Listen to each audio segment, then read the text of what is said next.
नमस्कार दोस्तों, स्वागत है आपका द न्यूज लॉन्चर के इस यूट्यूब मंच पर। दोस्तों, राहुल गांधी के लिए अब बहुत बड़ा अवसर सामने आ रहा है। नरेंद्र मोदी और अमित शाह के लिए बहुत बड़ी चुनौती सामने आ रही है। और राहुल गांधी के लिए जो अवसर सामने आ रहा है, दरअसल वो लोकसभा चुनाव में विपक्ष को मिली सफलता से कहीं ज्यादा बड़ी अपॉर्चुनिटी के तौर पर, कहीं ज्यादा बड़े अवसर के तौर पर सामने आ रहा है। क्योंकि इस अवसर को यदि राहुल गांधी ने भुना लिया, इंडिया अलायंस ने भुना लिया,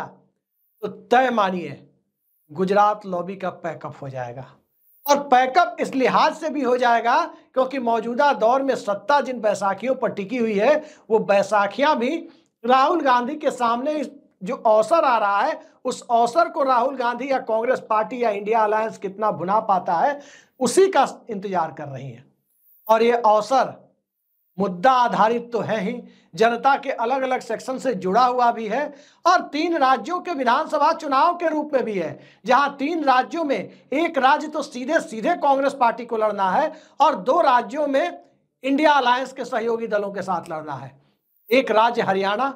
एक ऐसा राज्य जहां भारतीय जनता पार्टी की सत्ता 10 सालों से कायम जरूर है, लेकिन अब उस सत्ता को किसान आंदोलन के सहारे, महिला पहलवानों के आंदोलन के सहारे, बेरोजगारी के मुद्दे के सहारे, अग्निवीर के मुद्दे के सहारे, ओल्ड पेंशन स्कीम की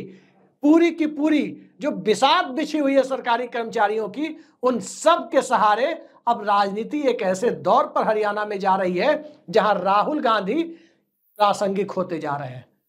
भूल जाइए थोड़ी देर के लिए कि भूपेंद्र सिंह हुड्डा नेता है या शैलजा नेता है। भूल जाइए थोड़ी देर के लिए कि भारतीय जनता पार्टी का चुनावी हिंदुत्व कहां तक जा रहा है। और भूल जाइए थोड़ी देर के लिए कि आखिर हरियाणा में 5-5 से लोकसभा चुनाव में मुकाबला बराबरी पर छूटा है।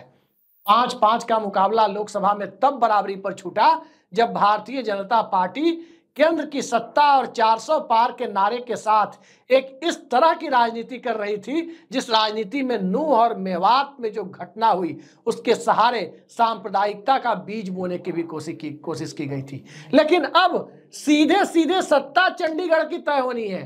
सत्ता चंडीगढ़ की तय होनी है तो जाहिर सी बात है कि अकेले रोहतक तय नहीं करेगा, बल्कि हरियाणा की सभी 10 लोकसभा सीटें तय करेंगी। राहुल गांधी हरियाणा के गांव में धान की रोपनी करते हुए भी दिखाई दिए थे, तो किसानों के मुद्दे पर कदम ताल करते हुए भी दिखाई दिए थे। बेरोजगारी के मुद्दे पर देशव्यापी तरीके से कोटा से लेकर मुखर्जी नगर तक छात्रों से संवाद करते भी दिखाई दिए थे। तो ये सारी चीजें कांग्रेस पार्टी के जनाधार के साथ हरियाणा में क्लब होती दिख रही है। लेकिन बात यदि हरियाणा से आगे जाकर झारखंड की जाए, तो झारखंड में हेमंत सोरेन के बगलगीर के रूप में कांग्रेस पार्टी 5 सालों से है। मुख्यमंत्री हेमंत सोरेन रहे या चंपई सोरेन, कांग्रेस पार्टी वहां पर एक विश्वस्त सहयोगी दल की भूमिका में रही। लेकिन अब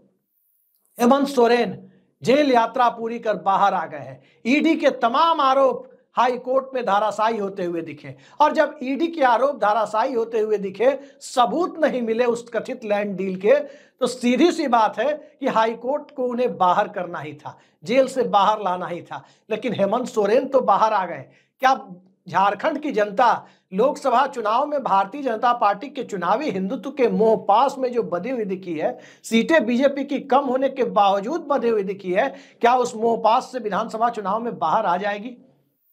काफी हद तक हेमंत सोरेन तय करेंगे, तो उससे कहीं ज्यादा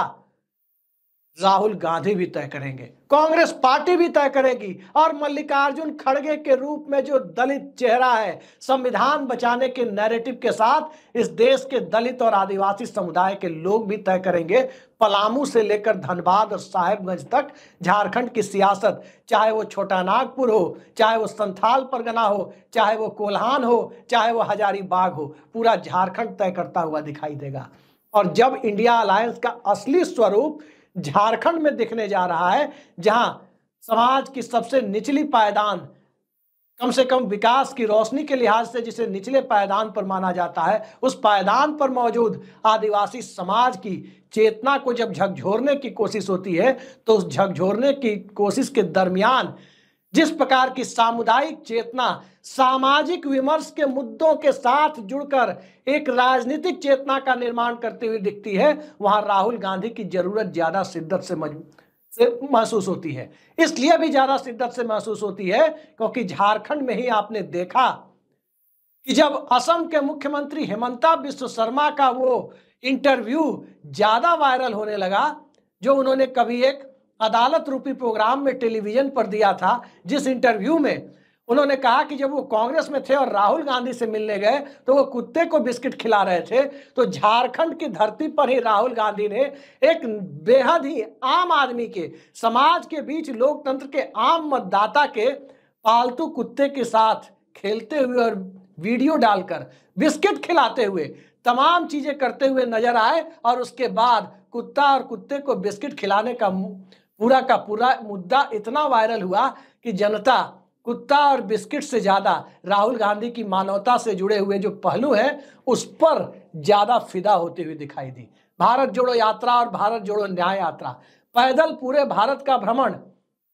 जनता के बीच उस इमेज को लेकर के गया, राहुल गांधी के इमेज को, जिस इमेज के लिए दरअसल बहुत गंभीरता के साथ कहा जाए 1942 के बाद कांग्रेस पार्टी में किसी नेता ने इतनी ईमानदार पहल नहीं की थी। शायद करने की नौबत भी नहीं आई क्योंकि बीच बीच में सत्ता आती जाती रही और सत्ता रोटेशन वाइज भी सही कांग्रेस को मिलती रही केंद्र में। लेकिन इन दोनों राज्यों से बाहर निकलते हैं तो सबसे बड़ा राज्य इन तीनों राज्यों में, देश का दूसरा सबसे बड़ा राज्य लोकसभा सीटों के लिहाज से, और वो राज्य जहां भारतीय जनता पार्टी पर हावी कथित गुजरात लॉबी के खिलाफ जनता के बीच एक बेहद आक्रोश का माहौल बना हुआ है, उस माहौल में राहुल गांधी की सक्रियता और राहुल गांधी की कांग्रेस पार्टी की भूमिका का अंदाजा आप इसी से लगा सकते हैं कि चेहरा उद्धव ठाकरे का है, चेहरा शरद पवार का है, फ्रंट पर आगे महाविकास आघाड़ी यानी इंडिया गठबंधन का जो क्षेत्रीय अलायंस है उसमें फ्रंट पर सबसे आगे उद्धव ठाकरे और शरद पवार की पार्टी दिख रही है। शिवसेना यूबीटी और एनसीपी शरद पवार दिख रही है। लेकिन लोकसभा चुनाव का नतीजा बताता है कि फ्रंट पर वो आगे जरूर है, सीटों की संख्या के मामले में कांग्रेस पार्टी ही 21 साबित हुई है। कांग्रेस पार्टी ने सबसे ज्यादा सीटें महाराष्ट्र में जीती। विदर्भ के इलाके में कांग्रेस पार्टी ने अपना परचम लहराया और महाराष्ट्र का कोई भी इलाका, चाहे मुंबई महानगर हो या खानदेश हो, चाहे कोंकण हो या विदर्भ हो, चाहे मराठवाड़ा हो या पुणे बारामती का एरिया हो, पूरे के पूरे महाराष्ट्र में कांग्रेस पार्टी के फुटप्रिंट जब इस रूप में मौजूद है, जिस रूप में राहुल गांधी के उठाए गए मुद्दों के फुटप्रिंट मनोज जारंगे पाटिल के आंदोलन के साथ और ज्यादा मजबूत हो रहे हैं। आरक्षण का मुद्दा, जाति गणना का मुद्दा, सामाजिक विमर्श का मुद्दा और आरक्षण के मुद्दे में ओबीसी कोटे में मराठाओं को डालने की जो कवायद है, उस कवायद में भारतीय जनता पार्टी के सामने राजनीतिक रूप से जो आगे कुआं पीछे खाई की स्थिति है, तो तिपहिया सरकार जिसे महाराष्ट्र में कहते हैं, जिस तिपहिया के 3 पहियों में एक पहिया एकनाथ शिंदे का, एक पहिया भारतीय जनता पार्टी का और एक पहिया अजित पवार का फंसा हुआ है, तो इस तिपहिया के सामने जो राजनीतिक तिपहिया महाविकास आघाड़ी के रूप में राहुल गांधी, शरद पवार और उद्धव ठाकरे ने प्रस्तुत किया, वहां पर भारतीय जनता पार्टी के लिए चुनावी उम्मीदें अब लगभग खत्म सी हो चली है। लोकसभा चुनाव में सिंगल डिजिट में आकर खड़ी हो गई बीजेपी। लेकिन उससे कहीं ज्यादा बड़ी बात यह है कि विधानसभा चुनाव में जहां स्थानीयता का मुद्दा ज्यादा बड़ा है, जहां मुद्दा मराठा आत्मसम्मान का ज्यादा बड़ा है, मराठा स्वाभिमान का मुद्दा जहां ज्यादा बड़ा है, किसानों का मुद्दा बड़ा है, एमएसपी गारंटी का मुद्दा भी कई इलाकों में है, और प्याज से लेकर दूध के कारोबार में लगे हुए लोगों की जो वेदना है, जो उनकी चिंताएं हैं, वो बेरोजगारी के मुद्दे और महंगाई के मुद्दे के साथ जाकर जब जुड़ जाती है, तो राहुल गांधी की भारत यात्रा से, भारत जोड़ो यात्रा से उठाए गए जो विमर्श के मुद्दे हैं, वो मुद्दे सियासत के मुद्दों को तय करने की भूमिका में आ जाते हैं। और यही कारण है कि इन तीनों राज्यों से जिस प्रकार की बिसात बिस्ती दिख रही है, उस बिसात में नरेंद्र मोदी की सरकार कहीं भरभरा कर ना गिर जाए।